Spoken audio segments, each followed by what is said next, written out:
నాకు లవ్ చేసే ఆడియన్స్ కానీ నాకున్న ఇమేజ్ కానీ దానికి నేను చాలా చాలా గ్రేట్ఫుల్.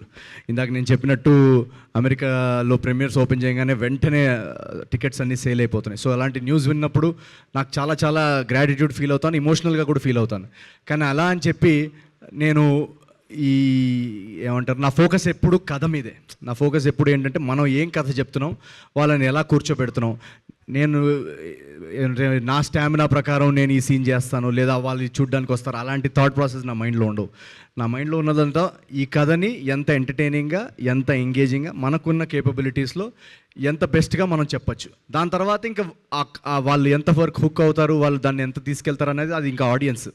బట్ మీరు అన్నట్టు ఒక కాంపిటీషన్ పాయింట్ అనేది నిజమే. ఒక 4-5 సినిమాలు వస్తున్నప్పుడు సో ఇలాంటి టైంలో మా వర్డ్ ఆఫ్ మౌత్, మా సినిమాకి ఏదైతే వర్డ్ ఆఫ్ మౌత్ వస్తుందో దాన్ని బాగా ఆడియన్స్లోకి వెళ్ళేలాగా ఆడియన్స్ మెంబర్స్కి కానీ మీడియా మెంబర్స్ కానీ మేము డెఫినెట్గా మా తరఫు నుంచి అదొక రిక్వెస్ట్. సో ఏదైతే రేపు థియేటర్స్లో రియాక్షన్స్ ఉంటాయో అది ఎప్పుడైతే ఆడియన్స్ వరకు మ్యాక్సిమం నెంబర్ ఆఫ్ ఫ్యామిలీస్ వరకు చేరేలాగా అందరూ ట్వీట్ చేయడం కానీ హెల్ప్ చేయడం కానీ చేస్తే డెఫినెట్గా ఆ వర్డ్ ఆఫ్ మౌత్ ఇంకా ట్రాన్స్లేట్ అవుతుందని మేము నమ్ముతున్నాం.